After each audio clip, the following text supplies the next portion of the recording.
কি রে, এই পাগলার আবার কি হইলো? বন্ধু, বসে থাকতে ভালো লাগছে না, চল বাইরে যাই। ওকে চল।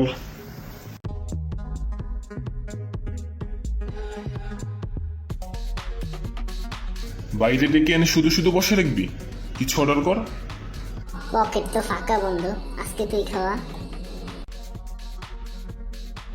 হে বন্ধু, এই লোকটা আবার কে? আমার মারলেন কেন? জানাস না এখন লকডাউন চলে, বাইরে বেরিয়েছিস কেন? যা বাসায় যা। ওকে যাচ্ছি। বন্ধু দৌড় দে। বাসায় থাকবি আর বাইরে বের হবি না। ওদের যে ভয় দিলাম, ভয় পেয়েছে। যাই, আমিও বাসায় যাই। সবাই যাওয়ার আগে চ্যানেলটাকে সাবস্ক্রাইব করে দিয়েন।